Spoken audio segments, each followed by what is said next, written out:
think Roccat is the stronger team, but they play more standard and we can like outplay them this way because standard is predictable. Steve wants to find Power of Evil and he does! Oh, wow, wow, wow. They are famous for being like surprising, so we'll have to watch out for many things. Because the Chunchi's the next focus. I've seen this with Unicorns so many times, and it's going to happen again. Hillesang is down, and Roccat channeled their inner fanatic to defend their Nexus turrets. It's not like they have the best players, right? But they use some different strats. A quadra kill just like that for the Oriana. Can he secure it up? Yes, he can. A pentakill for Power of Evil. We adapt really fast and we can surprise the enemy. We got Echo, we got Echo! It's going to be difficult just because they can pull off something weird. But for now, let's take it step by step.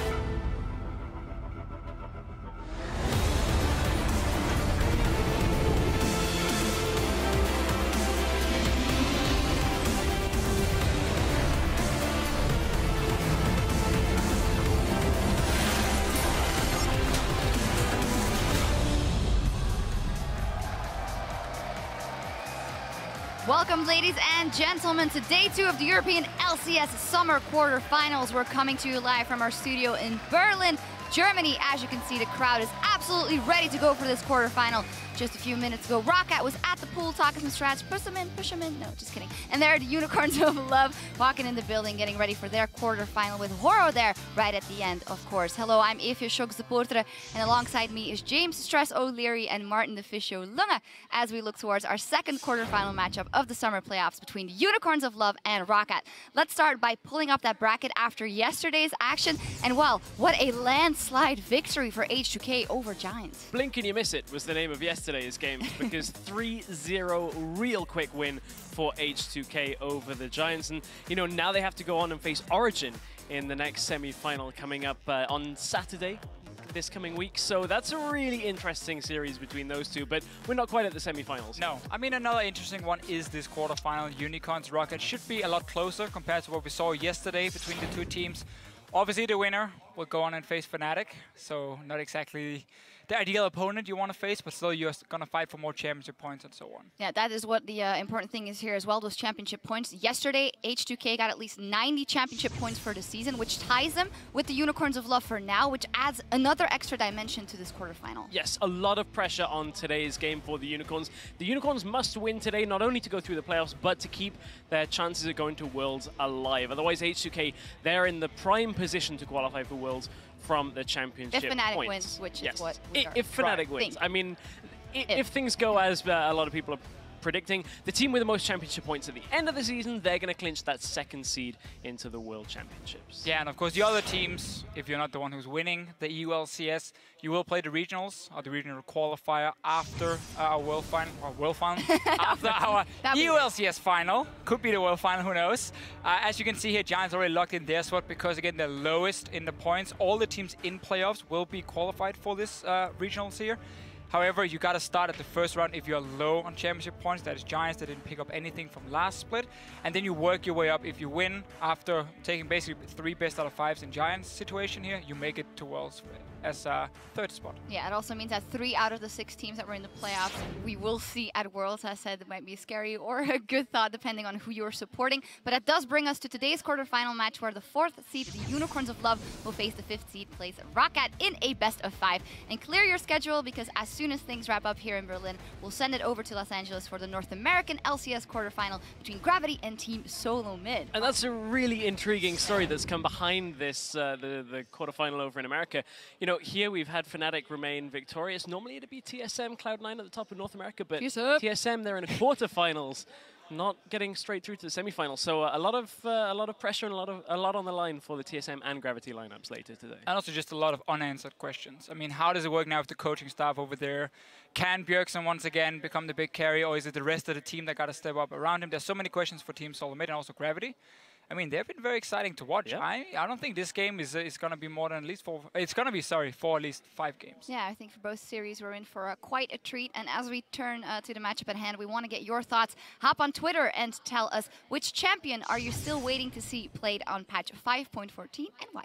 The Gangplank. Yeah. We saw him. Okay, we saw him. So we saw him in NA. It was played yesterday.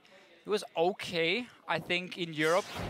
A lot of the top laners probably have already practiced the Gangplank. They're probably ready to pull him out, but there are safer picks to go for. So unless you are like down maybe 2-0 and you gotta try and turn it around, you want to try something surprising, Gangplank could be the way to go. I'm along the same lines. The Tahm Kench is one that I'd like to see. We have seen it just like we've seen a little of the Gangplank, but I think both champions, we need to see how players are refining them. Gangplank, it's the barrel mechanics. Tahm Kench, how do you utilize the ultimate? How do you utilize the devour mechanic? There's a lot still to learn from those champions. Tahm Kench, Gangplank, let us know who you still want to see on the Rift and tweet at Owl Esports. Of course, use that hashtag LCS, and we'll check out all your answers later here on the desk. And now, it's time to take a look at the 2 teams setting up on stage right now, the Unicorns of Love and Roccat. For the UOL, they will be starting on the blue side for Game 1. Vizicachi, Horo, Power of Evil, Vardax, Hylissang, and Sheepy, of course, with their brand new jungler in the mix, setting up on stage against Roccat, who are on the red side for this one, with, of course, Steve, Jankos, Nukeduck, Mr. Riles, Vander, and Yamato Cannon. Well, if we look at the story of these 2 teams, maybe through the entire season, they are 2-2. In my opinion, maybe Roccat looking better in the last couple of weeks, even though the Unicorns have a better record. Right. I think the key here for both teams, it's inconsistency. I mean, that's obviously not the key to win for them. That's something they need to fix. And it's been the same story. I mean, we see Roccat the last few weeks beat some of the top teams and then still lose to some of the bottom teams. Unicorns have done the same. And I feel like playstyle-wise, there's just a lot of stuff they need to work on. I mean, for Roccat, way too passive in the early game, and Unicorns of Love play way too much around Power of Evil. They gotta get these side lanes going, otherwise it's not gonna work out. I think it's one of the real big points about this game is both teams like to end up playing passive in the early game. They've been playing Power of Evil on these later scaling mid laners, and you know, just as a team playing around that, they've been a little bit rough when it comes to the early game in a lot of the games we've seen. I almost feel it's kind of weird saying Unicorns play passive in the early game, because I think that's been the problem. They don't. They tend to again play super aggressive, even though they don't have the right champions for it. Again, when they play the APS role in the mid lane, they would try and force ganks around Power of Evil, and you on APS role in the early game, you do nothing. That's where you gotta, again, play a bit more passive, defensive warding, or you need to play again around these side lanes. They're the ones who can make plays in the early game, not your scaling mid laner. Wait for late, then he's gonna do fine. And that's what we have seen for Unicorns. Once they reach the late game, it's working out. But too many times they do fall behind at that 20-minute mark, and then they can't pick it up anymore. No, again, so honestly, we had a graphic here showing Unicorns of Love at 20 minutes all split long. You will notice in 12 out of 18 games, they've been behind. Now, okay, they've come back 4 times. That is the most as well in the EU LCS, so credit to them for bringing it back. But this is just way too often we see these scaling compositions and a team who doesn't know how to hit the brakes. You know, say, this is not the time to fight. We don't need to contest this dragon. We don't have to go for a risky tower dive. We can wait it out.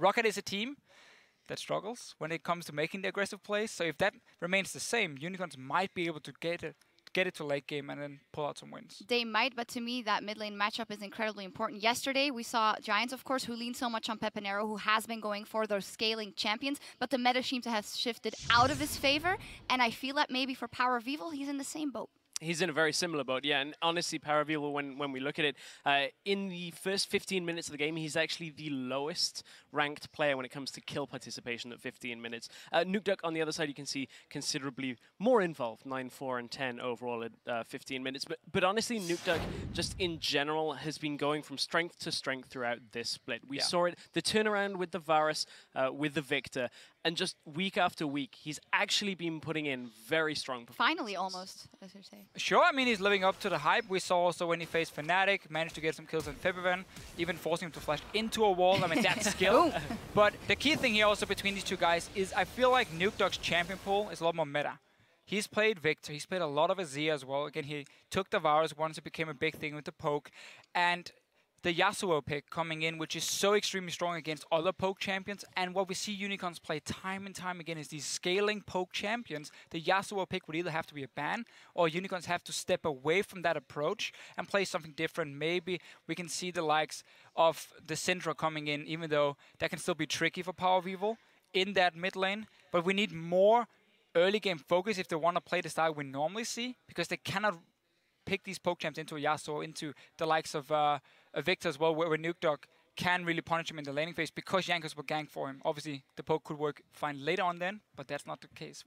You know, I think it's really interesting. We heard Hylissang talk earlier about how, you know, predictability can play into this with regards to Roccat. I actually think, and we were talking about this earlier, how predictable Unicorns can become at this point as well. We've looked at their picks and bans very similar week on week. So it'll be interesting to see whether we do see any of the Gouda that the Unicorns have brought out. But one thing that isn't as predictable this time around, they've changed up their jungler. Yeah. The jungle substitution now with Horo coming in for Gilius does add a different dynamic here on this matchup. Yeah, definitely, and that is so important, especially when you're playing Roccat. And how good or how bad Roccat has been doing throughout the split of the season, Jankos has always been there. He's a rock for that team. Yeah, he's the rock. He's the backbone of everything Roccat does in the early game. If he has a good start, and that's also why you see the 100%, you know, kill participation on the first plots, because the lanes don't really get the kills on their own. They need Jankos to come and assist them. So when he knows what to do in the early game, if he knows exactly where he should apply the pressure, Roccat can start getting early leads. But again, it's not consistent enough. That's been the problem for Roccat as a team. Suddenly they mess up a lane swap, and the next time Jankos is ganking the wrong lane, or he misses that first gank here and it goes horribly wrong, and then everything just slows down.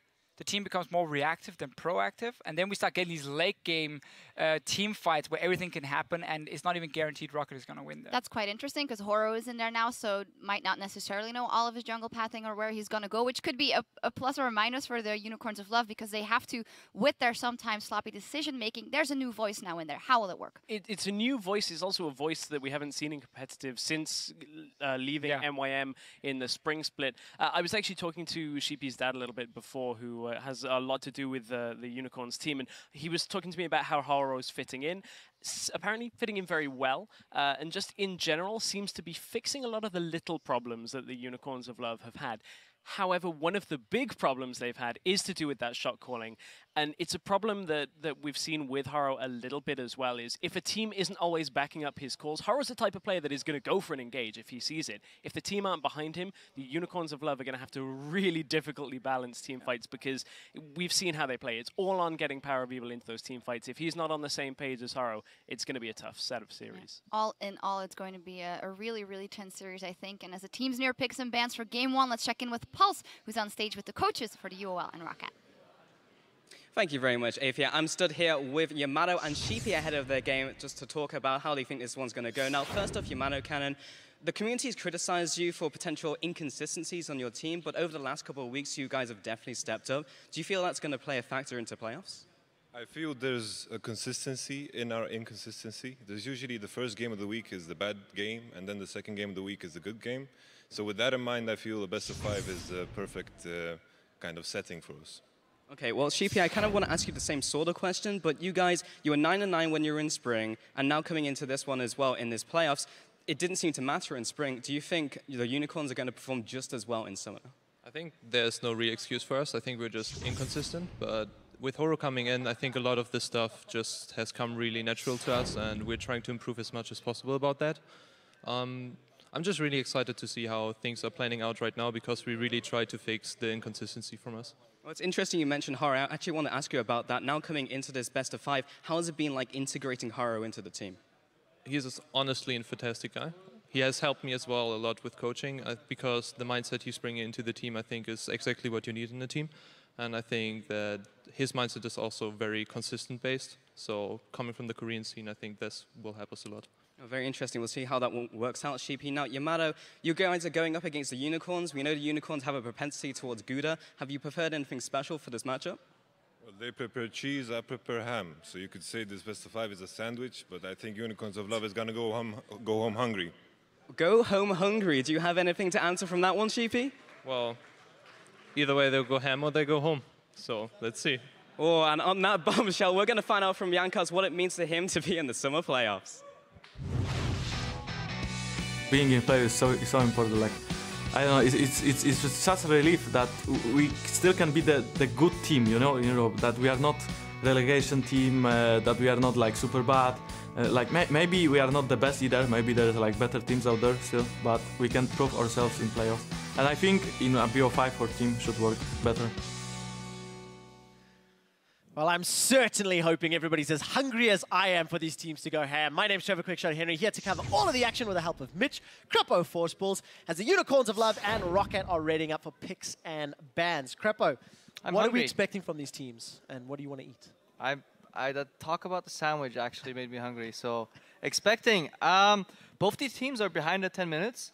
Only one of them is very slightly ahead, that's Roccat. They're like 300 gold ahead at like 20 minutes, so nobody can get behind, you know. Well, at least one of them will get to have to get ahead, so I want to see like how they use that to their advantage, whether we'll see when two teams that are classically called boring face off against each other, either the game will go really long or things will go absolutely mental in the early game. And I'm hoping for the latter, but we'll see. Well, knowing Horo and how he played in the spring split, tending to go in aggressively often, maybe that can help out Unicorn's early to mid-game decision-making. It's something that we've criticized both of these teams for, in fact, and somewhat surprisingly, Lulu banned straight out the gate from UOL. Also, a lot of these teams opted for a red side when they're in their side choice selection. That means that they want to counter pick later for potentially mid lane or whatever lane they leave open until last. However, that puts pressure on the Elise and Italy bans for the blue side team, obviously, you know, because you have that first pick to your disposal. You can lock in one of those really strong junglers, and Jankos is really known to play like these type of junglers that invade on their own merit and just try to control the enemy jungler that way. I want to see if Horo is ready for that, and who's going to pick Elise, who's going to pick Nidalee. Will they just trade them evenly and ban out other things? So many options in this new patch. And very targeted bans thus far. Janna, Fizz, and Lulu from Unicorns towards Roccat. Elise is still up, Nidalee is still up. So if UOL wanted a safe jungle pick and it's not banned, that could hold some of their cards. I don't like the Janna ban against Vander specifically because I feel when you watch Roccat play, they rely very heavily on his engage to make something happen. If it isn't Steve teleporting and flanking, it almost has to be Vander on the likes of Alistar. So getting Alistar to Vander is playing into Rocket's hands, in my opinion. Well, one thing that was used by Power of Evil's hands was that Orianna secured the only pentakill of the European LCS with his Runeglaive Orianna, in fact, several weeks ago. That will not be viable. First pick Sivir from UOL, and there's this Alistar you were expecting from Vander. Again, prior to that, yes, we have the pentakill from Power of Evil. Yes, as I forget his name. It's early, guys, here. It's the first game of the day. Let's take it slow. No. You had that pentakill, but before that, his stats weren't all that impressive. He played very far back in lane, had to scale up, no pressure. Again, everything that we were talking about, that was just bad for Unicorns. So again, yes, you're banning out things. I feel like you're almost helping the other teams with these bans. Yeah, 5 games Power of Evil used Orianna, and he lost 3 of them. Yep. So not the greatest statistics. Several deaths. KDA is around 3, which isn't terrible. Roccat ran the clock down. They've got that engage tool from Vander, Alistar, and they did lock in Elise. And just before we move on to the picks, Roccat banned out Kalista against Vardax. He is not a Kalista player. He has left it open on multiple occasions, even when it was the best solution to pick by a large margin. Then they gave him the free Sivir without having the Kalista to trade for. Again, I think this is a drafting mistake by Roccat. However, because Unicorns of Love were pinched in the AD carry position, they lock in Sivir immediately. This gives Roccat, in my opinion, a fantastic opening with Elise and Alistar. So much potential. It fits in almost any composition. Alistar is fantastic for Vander when it comes to engaging. And I want to see if Jankos can make this Elise work. And it looks like we have a Rek'Sai as an answer, not the Nidalee that we were potentially expecting. So Horo going for the, the map-wide play, having the global ultimate to assist the lanes at various stages of the game. And what may be a Nautilus top lane or support to round it out. Yeah, keeping their cards close to the chest, as it were. For Unicorns, locking in that early Sivir as well will help shore up some of the weaknesses that Vardax has had throughout the split, not really shining in contrast to a lot of other AD carries. 2 more picks coming in there, Cogmore and Rumble, but also potential flex on that Cog. I think the Sivir pick is fantastic for Vardax because he fulfills the utility role within his team. He is not one of the carries for Unicorns of Love. He just has to scrape by. He gets around the same amount of percentage farm in his team that Rallis does. I think it's around the 23% mark. So they're very similar in that regard. Having added utility for his carries on his team, I think is fantastic with the Sivir pick. However, it does allow Roccat to get away with a Kog'Maw pick in lane.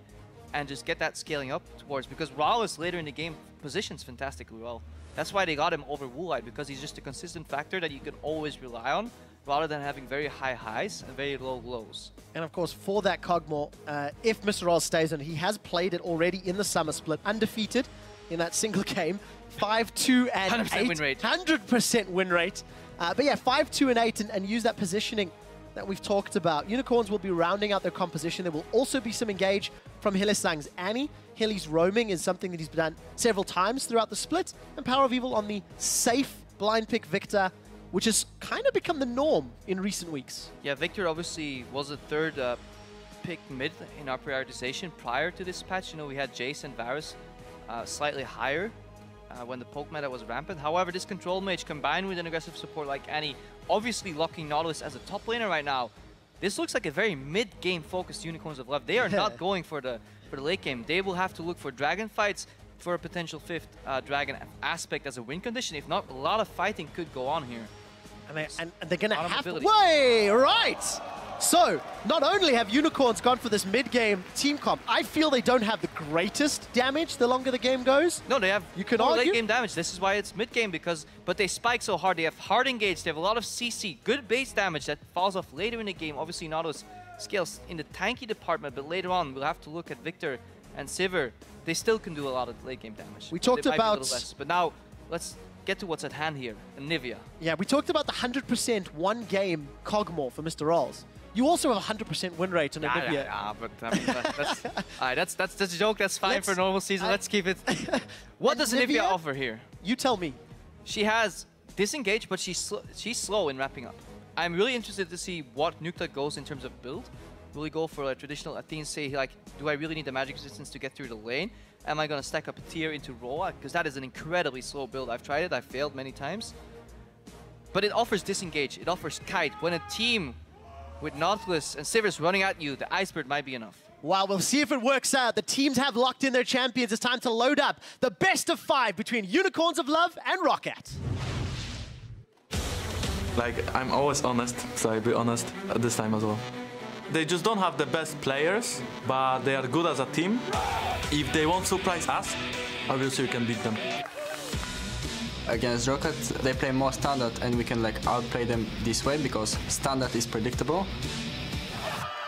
I don't think like adapting was a big strength of Unicorns last split. I think they were pretty lucky. I think they will try their best, but we're really, really smart in best of 5s. I think we're gonna win against Roccat. And we heard strong words from Yankos. Obviously, we can beat them. This is game 1 in the best of 5. The standard, predictable Roccat pull out Anivia for the first time in the summer split. Will it be enough to give themselves an early lead in this best of 5? You know the deal on Twitter. Tell us who you think's going to win. Yeah, hashtag UL win, hashtag ROC win. However, in the tradition of playoffs, when 4th and 5th seed play each other, this time that is obviously UOL in the 4th seed, Roccat in the 5th, only one time a team has managed to win as a 5th seed. The other 4... Higher seed won. Yep, higher seed usually wins. Although, if I recall correctly, that was Unicorns of Love against Gambit, so well, they may have experience with that. That they do. Doesn't really matter right now, though, because we have Anivia locked in. I still want to look at that. Both mid laners are running cleanse here, so no all-in potential with the Ignite, which honestly helps. Because you have to pick the cleanse for safety later on in the game. It lessens the risk of just getting flashed upon with, you know, Ignite combo and taking you down. And both supports want to do exactly that.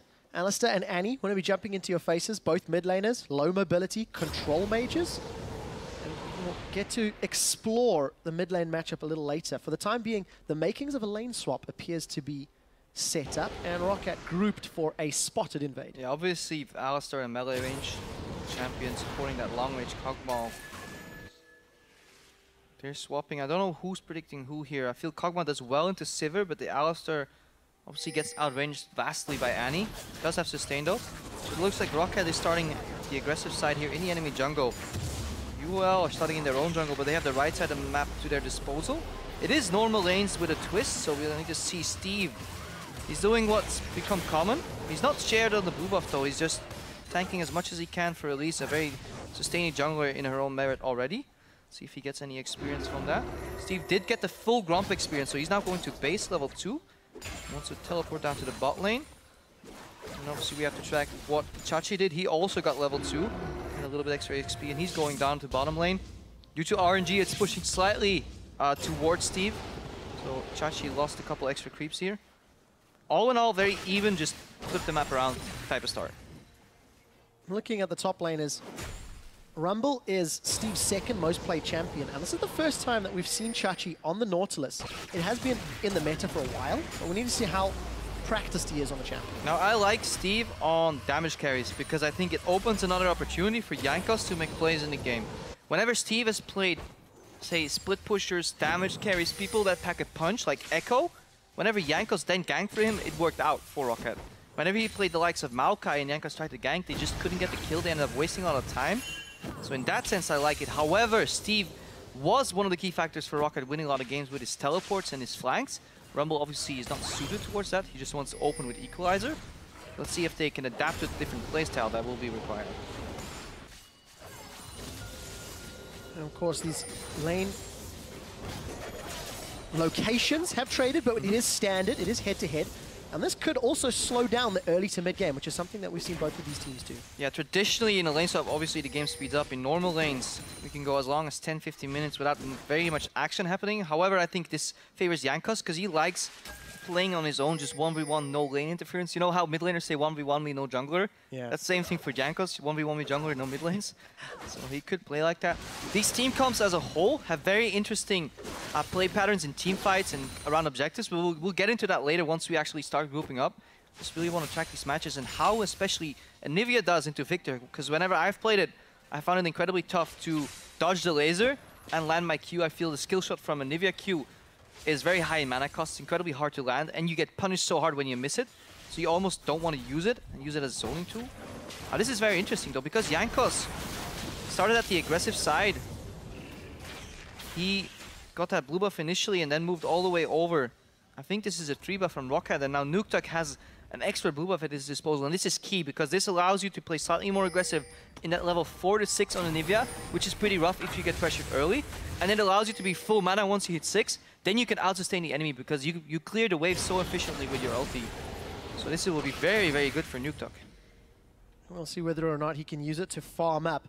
Power of Evil's first purchase is a Negatron cloak, Crepo. That is really respecting all of the AP damage that's going to come down from actually 4 sources. 5 sources. 5, yeah. If you really want to count the support in there too. So very peculiar opening, but that means Power of Evil is not going for that aggressive mid-game damage Victor control mage spike. He just kind of wants to survive, rely on his base damages, but a Victor that goes full AP, if Horror lands a knock-up, you can immediately burn Anivia down. She has one of the lowest base HPs at the start of the game. I think she's second to the lowest. She starts with 420 HP.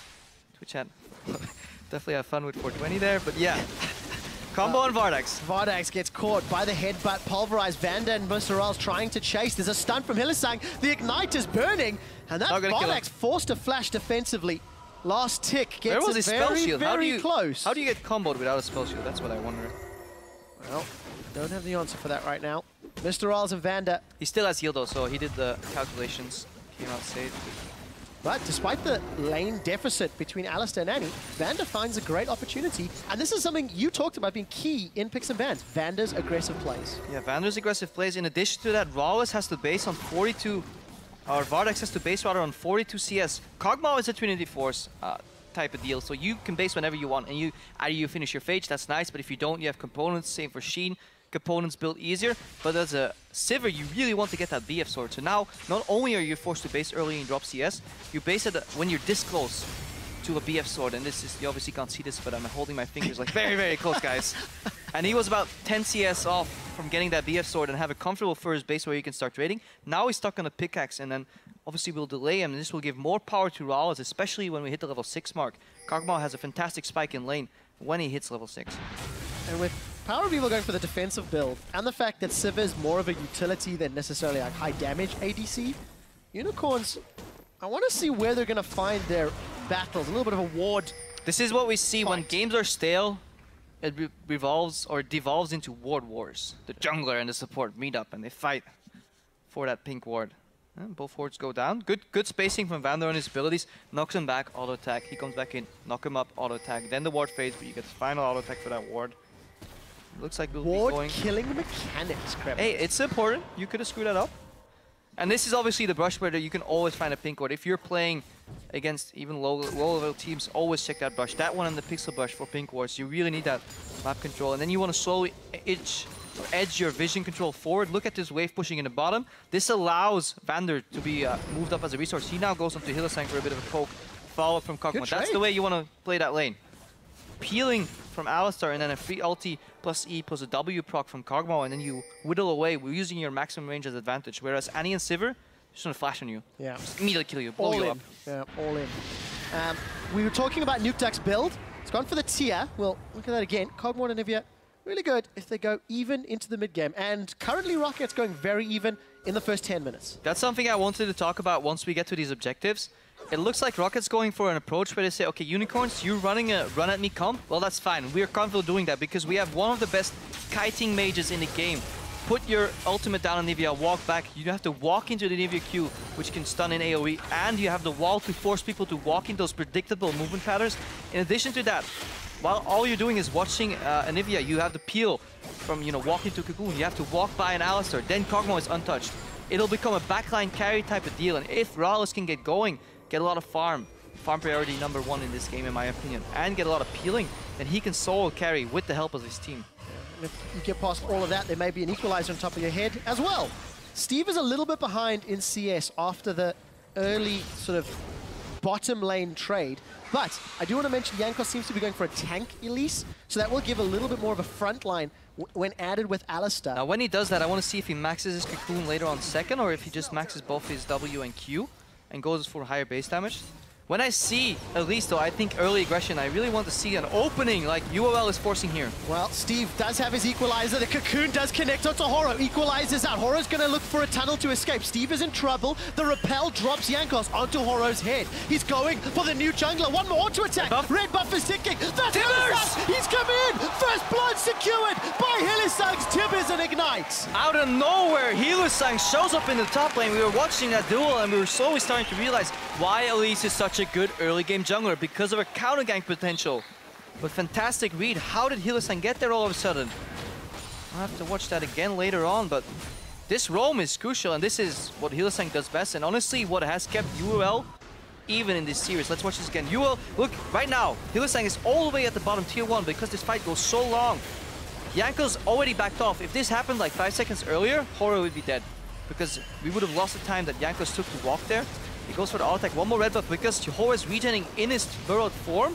Obviously now gets the dangerous game perhaps. If he's running that, I doubt it, but just gets the level up perhaps and survives. But the most important part is that Hylissang is winning this map because he knows he can let his AD carry farm on his own merit. Maybe drop a couple CS here and there, but that's fine because Fardak is not a one-man carry that Mr. Rallis is. Fardak is utility for the Unicorns. And worked out in Unicorn's favor. For sure. They've got themselves a gold lead thanks to those 2 kills. I did also see Nukeduck roaming from the mid lane once that fight started, but it was always too late. Hilly was going to get there quicker. And only mention it because he's also picked up a catalyst. So it's incredibly hard to roam on a Nivea because you need so many entry-level items. Step into mid-game requires at least a tier. And then if you want to do a variation, you maybe skip the catalyst. But he doesn't even have boots yet. Compare that to Power Evil, who obviously can speed him up whenever he Qs. He has boots 1. Picks a little bit of a safety with the negative cloak. Not sure if I agree. I think he can deal with the Anivia matchup fine early on, but he probably was just scared of the combination of Elise and Anivia. However, props to Unicorns of Love for not dying to any Elise ganks early. In my opinion, if you hit 50-minute mark and you have 0 kills on Elise, something went wrong. Then you didn't play your draft wrong, because she's a fantastic early game jungler in terms of pressure and just getting advantages. Jankos, as a jungler, was famous for his early game impact. Horo was looking to punish Steve up top, knowing he had no flash. While he's there, Roccat going to spot Horo, and they did start Dragon slightly earlier though, so objective #1 picked up by Roccat, while Steve is going to get eaten by a dredge line. No more damage to follow up from Chachi. The kills are also translating into pressure. Look at the CS differential between Chachi and Steve right now. Steve is borderline at 70, yes, maybe picking up some CS here. Say he goes to 78 or something, he is still more than 30 CS behind Chachi, in addition to that kill and assist that Chachi's running. So he's fulfilling his role. He's getting tanky, he'll be hard engaged, he'll soak up damage for his team, and then we'll have to look at how Victor and Sivir can stay even, but deal the damage in the team fights. Jankos trying to help out Roccat push this bottom tower down. And Hylissang, the threat of the Tibbers is back, and Hylissang has gone for very early distortion boots. So you mentioned the rolls. Contrast to right now. Make a contrast to the amount of boots that are on Rockat's side. Only 2 tier 1 boots are finished. So Hylissang is much more mobile than anybody on the Roccat side. Vander is notorious for having the earliest side stone in the European LCS. He averaged around 4 minutes, give or take, to finish that side stone. Hylissang takes a different approach. He was for the early Moby boots. Looking to pay off for a fight here. That's a 2-man pulverized. Tibbers comes down on Mr. Rahl's head. He's trying to get away. Repel from Jankos is defensive. Vander's ticking away with the unbreakable will. Behind. But Chachi, with the teleport, is going to be able to help pick up a kill for Horo. Equalizer was used by Steve earlier, so it's not available. Steve goes down as well. Unicorns of Love get 2 kills. And this is the problem with a scaling late game build. You can't go for those early fights. Look at how Nukdog, he has a tier and a catalyst, and he was still in that fight out of mana. Power of Evil straight up just ignored him. He walked next to you, he's like, you are Anivia with no mana? You're not going to do anything in this fight. Chachi was first with his teleport. Steve was not the one initiating with the flank like Roccat traditionally does. So yeah, advantage Unicorns, but initially looked grim because movement speed doesn't matter when you're locked in these fights. So the Tibbers came out, didn't do all that much, but the additional teleports and the better roam from Power of Evil manifested in winning that fight and a mid-tower to boot. We're 14 minutes into this game. Unicorns have got 4 kills, have got towers, they've got the fan votes.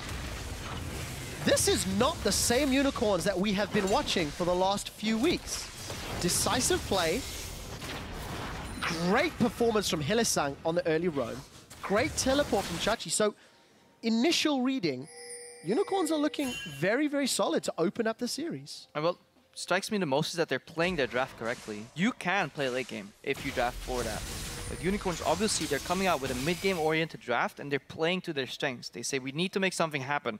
We will need to get a lead. So what they do is step 1, we get our teleporter ahead, make him win his lane. He has pressure, therefore he can teleport first. Then we rotate to the utility bot lane. You don't want to gank for a Sivir early, but you can once you have the Tibbers and that on the hunt available.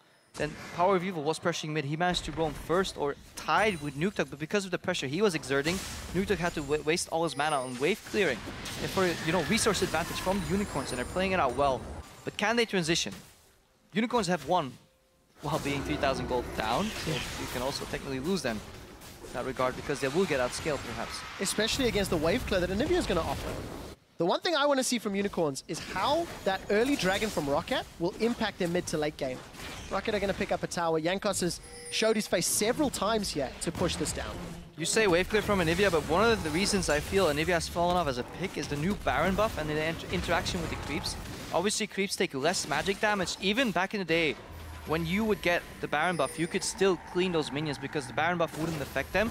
You could endlessly stall, put a wall, put ultimate, a couple of spells, and people couldn't enter the base without straight up walking into Anivia. Nowadays, those minions are strong enough, had a Banner of Command in there, immune to magic damage. And you have your siege potential. Anivia, obviously, just like Steve here, is a pick that likes walking backwards and kiting. But every step you take backwards, you open up the map for your enemies. I like that analogy, Crappo. There's the Chachi clearly winning the trade with Steve up top, continuing to grow that CS lead. It's now up to 40. He's got a lot of tankiness already, and he's going to have a roam from Power of Evil. As we see this dive here in the top lane, Steve should just go down. I just want to touch on the fact that we talked about how many magic damage components there are on Roccat, and it begs the question, is it not too many? Are they lacking in physical damage? Because Chachi now is getting a lead, and he's very efficiently stacking magic resistance. There's an Aegis completed on Horo already. This opens up for an engage item on Annie. On Hylissang, he no longer has to build that, so he might go. Oh, wow! Great flash from Hylissang. Tibbers is still available. Not going to be needed or used. And Unicorns fall back. Nuktak now finds himself on the wrong side of a gravity field. There's a roam from Hylissang coming in as well. Power of Evil gets stunned, but insta-cleanses. Hylissang does not have a flash, remember. He used it defensively. Tibbers will not be thrown yet. Hylissang's holding onto the trigger finger. And Roccat managed to escape with their lives, but they do lose Nuktak's flash. You see, and this is the lack of pressure Roccat is exerting, and they're getting punished for it. They just don't have the resources to take these extended fights and trades and roams because they're still scaling up. Kog'Maw wants to hit later on. He now hits his Triforce. Look at Nukedog. He's still lacking in combat stats. That build takes ages to ramp up. Yes, no Rod of Ages pun involved there, but you're only still sitting on Boots 1. You have not real any AP. Yes, you have Rod of Ages finished, but that's another 10 minutes for you to get more mana, more AP. You know, you get a Blasting Wand. You're so far behind. So look at Power Evil. He has CDR boots already. He will cast double the spells you do know almost. He has Abyssal Scepter. He will lower your magic resistances. He's playing for that mid-game spike. And Unicorns have it. Mid-game well and truly underway. 2 towers secured already. With the kills and the objectives, it means Unicorns have a 3.5k gold lead. And they have more engaged tools. So all of that mid-game can accelerate. Teleports just become available for Chachi. He's got a Righteous Glory. There's a Locket for Horo. And they can use all of these tools to set up the next fight. It seems to be around Dragon at the moment. It does look like we're heading to Dragon now. When we talk about Vardax, a lot of people give him a lot of flack, but what he does well is stay even. Very rarely will Vardax get a CS lead that is big enough to warrant a big CS. He'd say like over 10 creeps at like 15 minutes, but very rarely will he fall behind. He is one of the best AD carries at going neutral, and if Unicorns of Love can play off that in their draft, pick him Sivir, and just in their game, you just camp the other lanes and let him go even and then group up with him. And they could yeah, have some advantages like this Dragon they're about to pick up here. And it's uncontested. Vander stepped in, but Roccat are too late to the party. Also, I don't think they can compete with the tools Unicorns already have. Chachi was also pressuring Steve up top. We saw Steve falling back.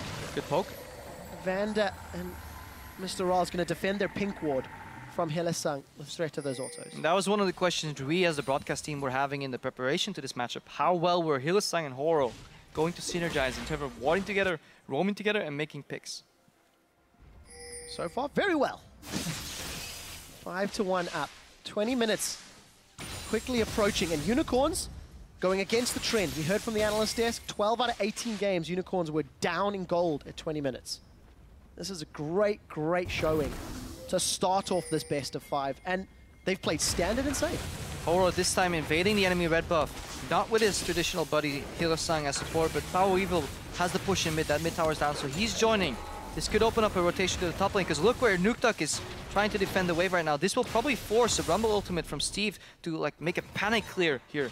Nukedog still on those boots 1, has to slowly make his wave up to the top lane, but by now that top lane tower is already on half HP. Reaction in the bottom side of the map, of course, Vardax on his own. That's what we're used to seeing. Unicorns need to be able to trade this for something, because else they just give up a tier 2 tower to Roccat here. The only thing they really get is deep vision. There is another minion wave conga lining up, and nobody from Rockat's around. So, UOL should secure this tower, albeit slower than Roccat. That's not a big deal. The bonus is, though, what you mentioned right there, deep vision. And deep vision in the enemy red side if you're blue side. So, deep vision for Unicorns altogether right now is better, because this vision exerts Baron pressure. What Roccat has now exerts Dragon pressure. But the Dragon's already down, we're hitting the 20-minute mark. Sizable lead for Unicorns, and looks like they want more. Just some damage on that tier 3 tower here. But they could back off soon and start baiting Baron, and it's gonna be hard for Roccat to face check, because they have a lot of walking back potential. They can kite, they can walk out of these teamfights, slowly damage the front line. But face checking, Unicorns have a lot of tools to punish. Look at the speed ups that can come out of Chachi, immediately hard engaged. You have Moby Boots and Hylissang too, Flash Tibbers. Can be enough to win that fight. Unicorns have not traditionally been a Baron team. They have some tools to make a play for it this game, though. Only secured 8 Barons. In contrast, Roccat have picked up 16 over the split. And we mentioned those leads. We talked about the gold. Unicorns have actually won 5 out of 6 games when they have had a lead at 20 minutes. So statistically and historically, they're in a good position. But we still have to keep saying there is that ticking time bomb. Cog will grow in power, and Nevia will grow in power. Steve, even though he's behind, is still going to be impactful. But Roccat need to find the right opportunity. Horde only just now picked up his boots. Tier 1 boots with a no magic mantle building into Mercury Thread. That item is key in this matchup. You have to get tenacity when you face Elise and Nivea. Kog'Maw slows to an extent. And just like the sheer amount of magic resistance you get from that item is obviously what you want as a team. Roccat continuing to grow. That Rod of Ages almost fully stacked for Nukeduck. He picked Adaptation. up a Void Stop early. Adaptation in his build, because he can no longer finish that mana item, you know, that scales very slowly in his build. He now has to say, okay, we need power immediately. What do I get? I'll just go for a Void Staff over my traditional Archangel Staff that I would go second. So Nukeduck has to compromise because he's behind. He's even in CS, but Power of Evil right now has been doing more with the CS. But they need to keep translating these because these tier 1 towers will eventually fall pseudo for free. Will they trade it for a tier 2 tower on the bottom though? Looks likely. It looks to be the case. Oh, Steve's got caught! Tibbers comes down as well. He's knocked up. Steve couldn't do a thing. And Unicorns get a kill in a tower. Roccat is consistently a step behind. And Yamato Cannon in the pre-match interview said, well, we'll go ham if they go cheese. But so far, looks like the other way around. A bit of a cheesy lineup from Roccat here and definitely going ham. Pinball from Vander. In a little bit of trouble. Not going to be able to dredge line out. So Inhibitor Turret loses 30% HP. Chachi the only victim of the engage. Unicorn's still looking pretty. Yeah, they're buying a bit too much into this chaos. Obviously you can't siege like that into a Nivea and a Alistar. They'll just wall you off, knock up the first target, knock it back into the base. But Unicorns have now learned their lesson. Let's see if they can translate this pressure into the Baron area. I really feel the Baron buff is what you need to beat this lineup. 5 magic damage components, no real people that can clear the wave with 80 base spell. The only really auto attack that's going to come out. You don't have no Sivir Boomerang or the likes of that. All you have is Kog'Maw auto attacks to clear these minions that are so strong against magic damage, unless you want to AoE them slowly with your magic damage. So Unicorns should be looking for the next dragon in 1 minute, then rotate around their vision towards Baron. That should be their win condition.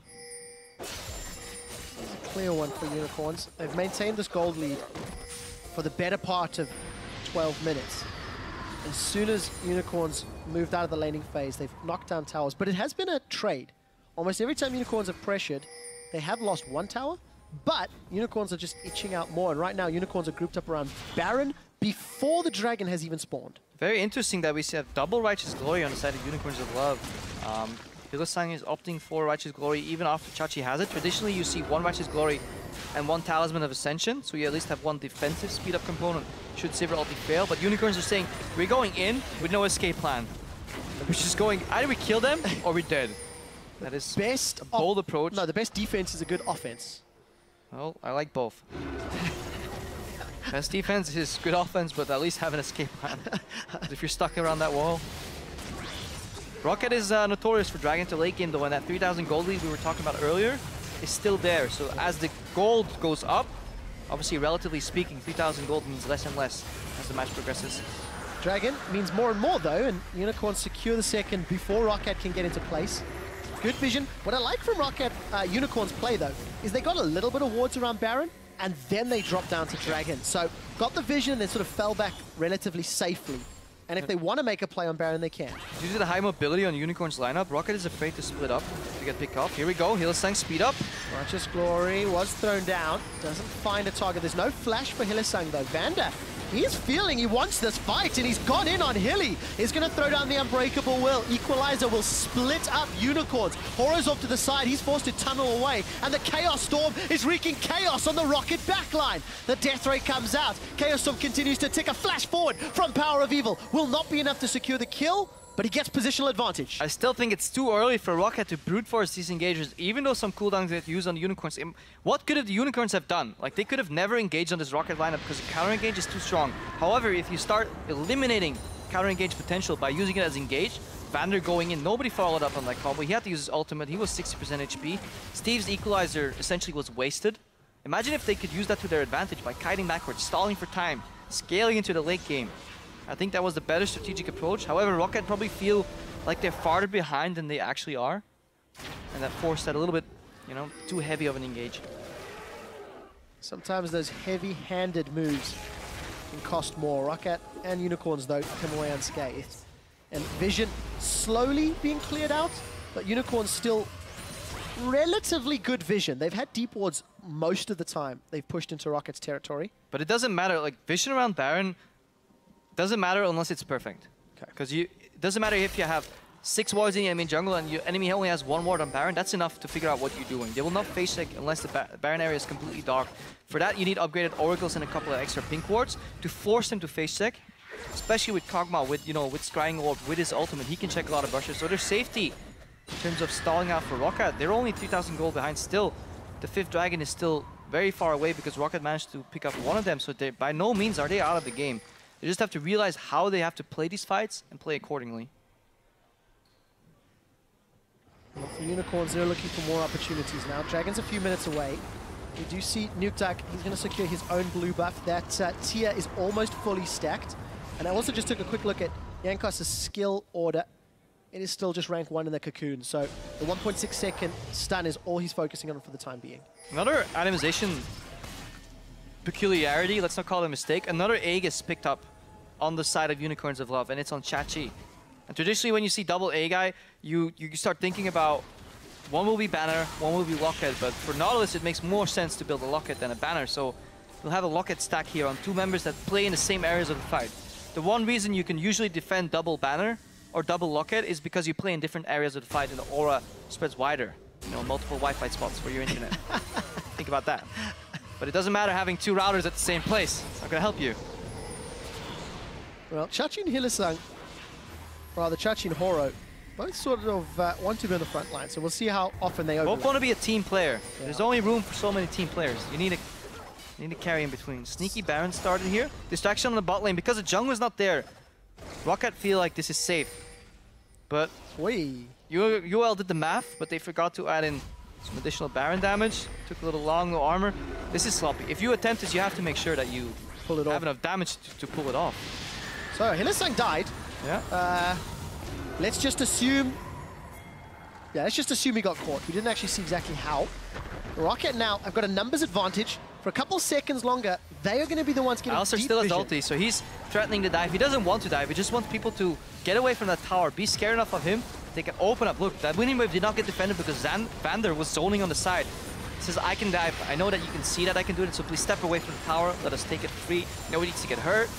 Free tower for Roccat. Politely step away from the turret, Unicorns, and they respond. Now Unicorns have lost the gold lead. They lost a member of their team on a poor Baron call, lose another inner turret. And hard engaging straight from the front is incredibly hard because so much defensive tools here. So Vander's already been caught just a little bit. The crystallized wall comes out, splitting up Unicorns. There's the front line from Unicorns again, and they forced a flash. Again, I don't think Vander has to go for that combo. I think he can wait for people to get engaged on in his backline and then do the disengage, counter-engage type of combo. Right now, he just opens himself up for free damage, has to use his ultimate, and nobody from Roccat is replying with damage whenever he goes for these defensive combos. He is a pretty smart player, so I think overall he will slowly start catching on. However, they chunked them enough that they can attempt the Baron, but right here, Scrying Orb comes out. Kog'Maw is close. Unicorns of Love have 2 side lanes pushing. That's not a line we've said many times in the summer split. They should go into the enemy jungle right now, get deep vision, force Roccat out, because now they can peek at the window for free. They should be scared moving here. Look, they just enter this area for free, and it'll be a 5v5 Baron fight anyways. Banner of Command was picked up by Chachi. He did not go for another Locket. Baron has been stopped for the time being as Unicorns peel away. Minion waves are still stacking up. They did get Steve's teleport. Chachi has held onto his for the time being. Somebody has to go deal with those minion waves, and it looks like Jankos will be the man to opt into it. Unicorns are really, really trying to force Baron at 30 minutes. Yeah, they're forcing, and it's the right idea, but it's rash decision making. Let's take a look at this again. How did this play out? Hylissang is going for a fake engage. What he's doing here is basically trying to bluff Roccat. He's saying, hey guys, I'm rushing on you, I'm Annie, you have to be scared, because why else would I be doing this? But because they saw Horo on the map, they were trying to make too many bluffs at once. Horo was at the bottom of the map, so they're trying to bluff, we can never do Baron. And had 4 remaining members, and suddenly he's going in, but they have flank wards right there, so they felt safe, so they simply just killed off Hylissang, and that was too bold of a bluff to make at this point in the game. No Oscar for Unicorns of Love. Wow, that's a fast engage. Hylissang and Vardex come running in. Vardex is in a little bit of trouble. Spell Shield's not going to block a lot. Rappel comes up from Jankos. He's looking for a target as Horo has been the first victim. The Flash Frost will hold Bizachachi in place for a few moments before Power of Evil's running out of mana. Vanda with the Flash Pulverize. He manages to catch PoE, but they lose Hylissang. We do see Jankos going down, stepping a little too far forward. Power of Evil comes in. One more hit with Chachi. They secure the kill on Ralls, and there's the Death Side Embrace is not going to be enough. Now Nuketak, he's the one that goes down as well. Double kill secured for Vardags before he's finally melted. 9 people dead, and PoE remains. What an absolute mayhem and fantastic positioning from Power of Evil, honestly, in that fight. That was incredible how he managed to survive that. Initially, it looked grim for Unicorns of Love because look what's happened. They got a hard engage on the Nivea, but she has now finished Seraph Embrace, and very much at the end, when people expect her to go into egg form, she pops Seraph's Embrace. Look, boom, extra 300, 400 health, and this takes so long that Unicorns use all their offensive potential, and they go down. The key members to watch here are Rawless, his positioning, and Power of Evil, and it looks like they could go down at the whim, both of them at the same time. PoE, fantastic position, gets comboed. He should really drop here, but Steve is peeled. Jankos is being peeled off by Chachi. Chachi traded his life for Power of Evil, and that is the correct thing to do if you're a tank top laner versus AP mid. He snipes out Mr. Rawls eventually, and now Nuketak wants to get that kill on Chachi, but the CC is enough to take down a bird. Power Evil, good cleanse there too, because obviously Nuketak couldn't proc his stun anymore. The shield from his Q keeps him alive. Vander, a little over-eager, wanted to finish off that fight. Advantageous for Roccat, but it wasn't enough. And this is a crucial fight for Unicorns. Extremely interesting. They got the Dragon as well. That was the third of the game, Crepo. I just called that team fight. Hylissang also got another great stun towards the end. And one thing I want to mention, stats guys have informed us, Power of Evil so far has dealt 17,500 damage. Nuketak 7.5k. But he is very strong at the moment. Has that Seraphs, has a fully stacked rod, Void Staff, another needlessly large rod. So Nuketak is... But in terms of late game damage, Victor still does way more damage than Anivia. Anivia just offers way more control. So if you're trying to catch the Anivia, it is tough. If the team, but because Unicorns are so far ahead, they can break that barrier. They still have all the map control, but the gold is still relatively even. Yeah, only 2,000 in it. And I just want to keep track of those Baron minions if that Banner of Command is being used on the side lanes, because Roccat, they need safety in numbers, because every member that has peel will make your grouping stronger, because you have defensive CC and that allows for your teammates that then offer up damage. Split, you're not really useful, so they want to group.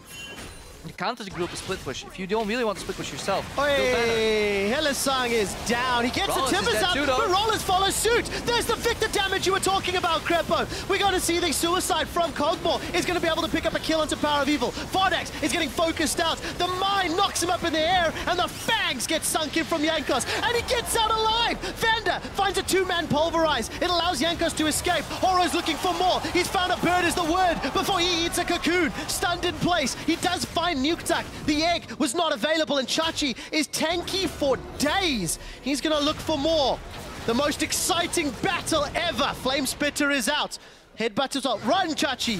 Dredge line. He connects onto Vanda, and then he runs out of mana. That was a fantastic turnaround from Horo. Really good read in that fight, because we saw Anivia and Jankos. So Nuketak and Jankos on Anivia and Elise playing at the outskirts of that fight, but he turned it around with a tunnel. Forced the flash from Jankos too. And numbers disadvantage. Really good offensive read by Horo. And yeah, the Baron baits are being turned around. Right now, yeah, face checking in that area is incredibly hard against the Nivea Q. Good Q. And Tibbers.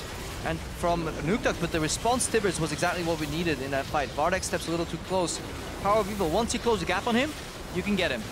Same for Anivia. Once you get close to Anivia, she's probably dead. But both these champions, both these control mages are so good at not allowing that to happen. Exceptional team fighting from this UOL. Really good read. Nuketak drops no more egg because he used it in the last fight. Jankos almost dies to damage here. Has to flash out at the end.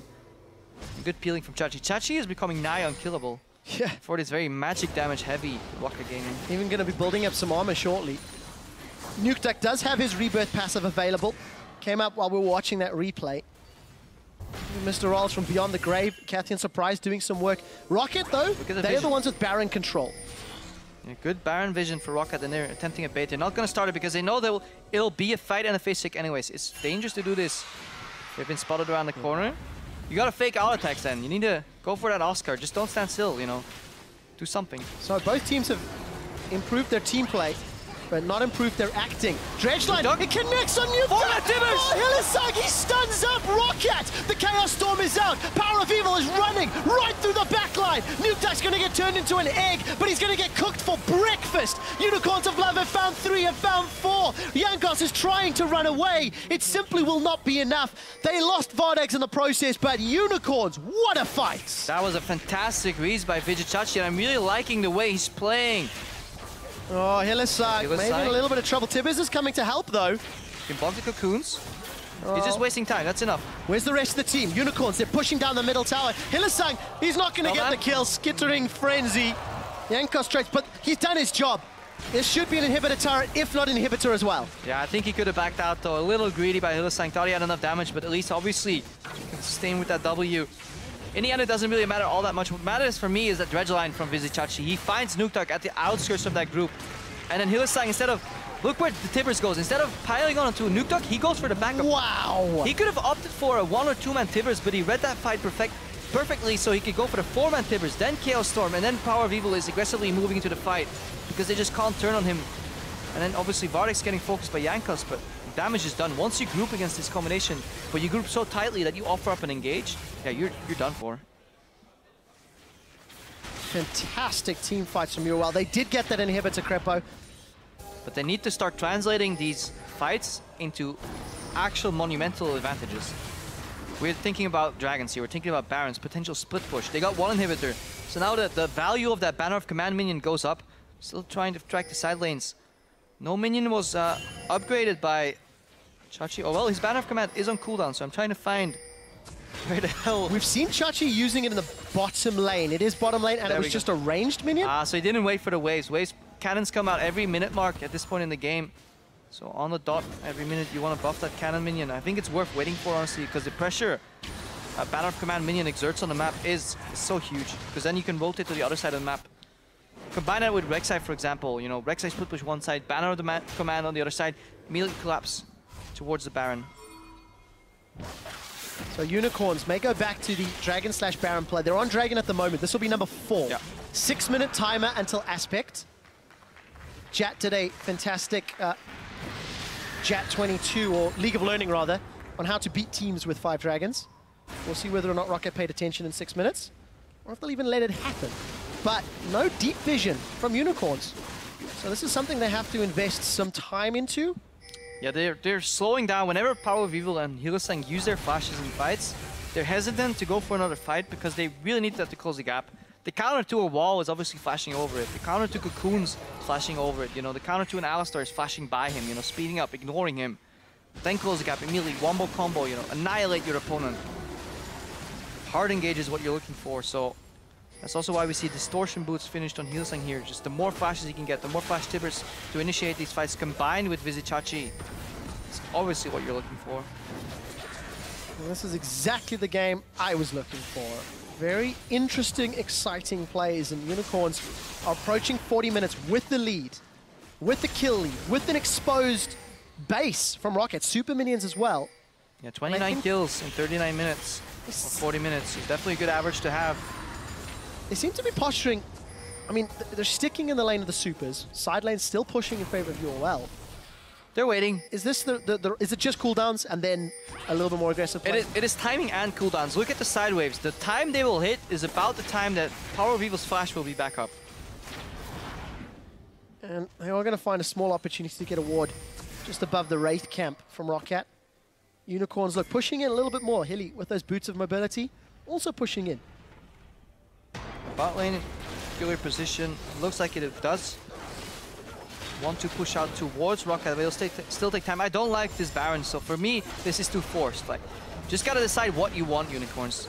Of course, Chachi doesn't really go down too much, so they can bait this. Well, they want the fight. Chachi's going to get caught by the Cocoon, not going to be able to find a target, but Vander's way out of position. Unbreakable will keep him alive for a few seconds longer, but he flashes in. Nukeduck's already been turned into an egg. Power of Evil's trying to kill him, and he'll be able to. Jankos is now trying to sink the Fangs in. This is a battle on 2 fronts. Everybody from UOL's flashing red, but it doesn't matter because there's no resistance. Jankos follows Nukeduck to the grave. Unicorns able to get the kills they wanted, and big minion waves. Tight knot and a little dance from Coach. Oh, as he's happy to see it's as a Chachi summoner goes heal. is going to be able to secure. Hylissang gets a kill credit though, and it looked like Chachi got away with his life. Ross is out of mana. Kog'Maw W doesn't cost any mana. Power Weaver's looking at the Nexus turrets. Top lane inhibitor is being sieged upon. 2 members basing though, so not just be a good game yet. Good flash here. No ultimate on Vander. He goes down. Vardex flashes on Rallis. Radex is looking for more. Teleport will keep a minion alive. As you can see, the banner of command. So empowered minions on the side. Unicorns of Love at 42 minutes have dropped the Nexus turrets. And from start to finish, Unicorns of Love have dictated the tempo of the game. 10, 1, and 6. Power of Evil when he carries hard. Yeah, good opening performance. I like it when you come out with aggression in the first game of a best of 5. Catch your opponent off guard. And Roccat, I think they have to reconsider their draft or play it accordingly. I think it could have worked should they prioritize the right things. Anivia, Elise on paper sound nice, you know, for double CC combo. Cleanse kind of ruins that, especially Victor, who can play at such great distance. And you saw it, the lack of pressure early forced Nuke to go out of mana. The roams by Hylissang, especially that first one, that was communicated because he talked to Horo. Horo said, I'm going to gank top. Hylissang then said, okay, instead of, I think, finishing Sightson, I will go Moby Boots. I will meet you there. Yeah. Flash Tibbers, that turned the game around. That was the momentum Unicorns needed. And they didn't really let go up until the mid-game where ideally you can play it out a little better, but they still were the ones to make the move, take the initiative, and I think in a very passive matchup on both sides, that's what you have to do. Congratulations to you all. I like some of the itemization that I hope the analyst desk will talk about. We're going to head over there in just a moment to break down that first game in this best of 5. Don't twist our arm, Trevor, but we will. But first off, super excited to see these two teams, team fighting comms, fighting. That's the beginning of a series. There's a lot more to break down, so go ahead. Let's just start by praising Unicorns of Love for saying they're scaling poke compositions. We ran into the regular split. It's not going to work. We need to change up. The meta is moving on. Power Weaver locking in Victor for the first time this split here. And let's just pull up even more surprising than the Anivia. Sure. Yeah. It's key for me because Power Weaver as a mid laner had fallen a little bit behind in terms of champion picks, and it was harder for him to carry games. And now he started pulling out this Victor here, which is so key for the pick and ban phase moving forward also in this matchup. And I really liked just the Victor pick out of Unicorns for a couple of reasons, because the Orianna ban comes out because they say, hey, look, we know you've got to blind pick your mid lane. You haven't really played the Izzy, haven't played the Victor, so what are you going to play? Turns out he's been practicing the Victor, picks it up this time. Also, interestingly, no Shen prioritized at all in this matchup. But here's the thing, if we look at the composition that Roccat was building here, which is of course a little bit different because of the Anivia coming in. It is a kite composition where Anivia works really well in terms of protecting a hyper carry. Again, you add a ton of CC, you got a slow from Mr. Rallis, you got the slow coming in from Nuke Dog. So as long as we have Unicorns of Love forced to engage near objectives on them, you can use all this zone control here. Problem is Annie. Annie comes in, she can build distortion early on. So again, first of all, you have Tibbers with the long range. Also, you get the flash cooldown. And then the key thing that happened in this matchup was that Chachi got a very early ban of command. That meant suddenly the whole game is now turned, because what he's going to do is he's going to buff up one of the side minions, or like one of the minions in the side lanes every single time. So he creates a push right there that Roccat always have to go and deal with. That means suddenly Roccat cannot properly group up for objectives, or it forces Roccat into a situation where they have to engage onto Unicorns to stop some of the pressure coming from multiple lanes. And can you do that with Anivia? No. Suddenly Power Weevil becomes the carry in the backline, nobody can reach him. And Unicorns can just do whatever they want. They can engage, they can disengage. Yeah, banner of command, very important. The early magic resistance coming out of them as well, actually saying, okay, you're going to have to go very late if you want to penetrate what we have. And Nautilus was de facto unkillable after a while. And what was central in this, what we may forgetting, we were always saying, okay, Unicorns let it go late. Now they had a comp that they had to force it early, and Hilly was so crucial in that in the beginning. Let's pull up one of the replays, because he makes a lot happen in the early. He's a god. Yeah, I mean, he's back on form by this game. This is the very first gank for First Blood. So basically, this is after they've swapped down to bottom lane. Hilly's not even anywhere near top. The top lane right now isn't exactly the important thing either. Unicorns have said at some point in the next minute or so, we're going for Steve. Coincidentally, there's a fight. Basically, at this point, Hylissang says, Vardags, we've lost the trade, we've lost lane pressure. I'm getting out of this. This is what I've done before. I'm going elsewhere on the map to sort the early game out. Yeah, and then we see the second fight also in the early game. Vanda's kind of baiting in the bush here to start set up the fight, but look here. TP from Steve is so far back, it's very difficult for him to join. Chachi, on the other hand, he has a good ward to join in with. The fight gets instantly won by Unicorns. And again, it's so key with certain item changes that happen in the game. Prepper was highlighting the Moby boots for Hylissang, so he could rush to top lane a bit faster, but also the early trade that happened between the two dual lanes that forced Vardax back to base on a pickaxe. That was why the lane was lost. Had he been able to pick up BF sword and into a Phage, they could have gone even, it would have been okay. But when he had a pickaxe into Phage, he had level 6 on Mr. Rales, the lane was basically over in that case. Hylissang's like, you know what, I'm not going to waste my time, I'm on Annie, I'm going to start roaming. Exactly like he did last split in the playoffs, and he started making plays around the map, and that snowballs the whole thing. And this comp here as well, from Roccat, with Elise and Alistar, you're setting up for tower dives. You're setting up for early dives where you don't want to risk a gank, no, you want to go straight for the dive, you have damage reduction, repel, everything. Problem is, you had 0 pushing lanes. Rumble is going to get pushed in by Nautilus, mid is going to nullify each other, and bot lane, the Civ is going to push in as well. So there was no dives to be set up at all after they start falling behind. Yeah, with the banner of command, the lanes were pushed, so Roccat had to engage, but it ended up being Hilly, and we're going to show the last replay here of the decisive team fight where he decides to flash in, and it was just a beautiful combo. And this is just the thing Unicorns could do. You can wait for the engage and you can kite back with Sivir and Victor, or you can have the flash distortion coming in, and of course Chachi being that front tank and having such a fantastic performance together with the rest of Unicorns. I'm very excited now for this series because we saw these changes. It is no longer pure late game scaling for Power Weevil and so on. Mid game power, and it worked. And that team fight all stemmed from Roccat being a little greedy. They were in the Baron pit. Unicorns are calling their bluff already. Roccat have 2 options. You either go up and lose your mid tower, or you try and go through the jungle and hope they don't engage on you. But it's an Annie and a Nautilus with Righteous Glory. That's just, it's greed. Maybe that'll work once every 4 or 5 times if the team are really playing just back in defensive. But Unicorns had showed that they weren't playing defensively. Every time there was the opportunity, get onto one of the carries, Unicorns would just start the fight. We do need to see, though, more focus on vision control, both teams. 0 side stones from the junglers, no upgraded sweepers.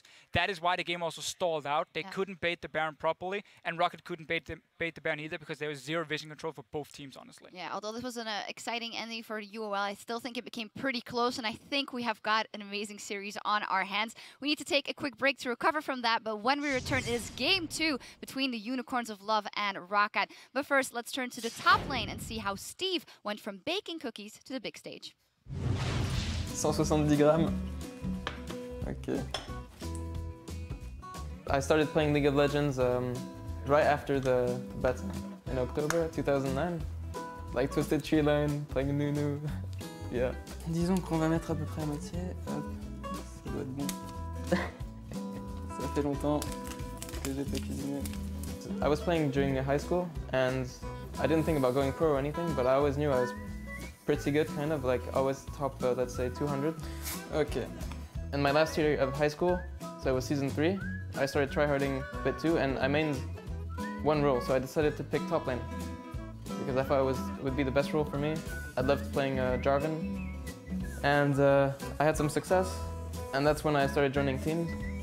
I decided to take a gap here and try to go pro on League. J'ai fait une team qui s'appelait Steve Bakes Cookies vers la saison 3 comme ça. C'était parce que en fait j'avais un délire avec des potes que je faisais des coquilles et du coup on n'avait pas trop de noms, donc on a décidé d'appeler la team comme ça. Et puis ça sonnait bien. But it didn't work out that good for me because I just had teams, like amateur teams, and what happens with these teams is you try to qualify for events like LANs or Challenger Series, for example, and if you fail, well, the team always disbands in the end. So I never got to really grow with a team or make a team that would join LCS, and that's when I got the Roccat offer. Okay, Yamato, you can come help me out? All you have to do is make little balls and put in the, like... Little balls? And kind of, yeah. That makes more sense. There we go. You know, when you say ball to a Swedish person, I think, like meatball, you know? You can do a ball, but like I have this technique that I've mastered over the years. I did not expect this at all, like I didn't expect this offer, but I knew, like I was maybe not known for my my play or anything, but because I didn't do that much on my amateur teams, but I mean the results were not so good. But my players knew my attitude, like that I was pretty positive, that I wanted to learn the game. I heard from a lot of players that played with him. It felt like his personality was correct, like the mindset was correct for a new player in the LCS. We don't need to cook it. We just eat it raw. It's good already, man. I think the best part about Steve is his personality. He's very humble.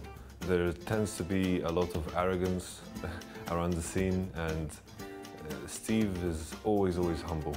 And this is a trait that I value very highly. I just want to be the best player I can possibly be. I just, now I can see what I'm worth compared to other players, and I know that it's just a matter of like experience, because it's my first LCS split, but also it's everyone's goal to go to Worlds, and since it's the team's goal, it's my goal too. Here you go, Yamata. Some delicious cookies. Bon appétit.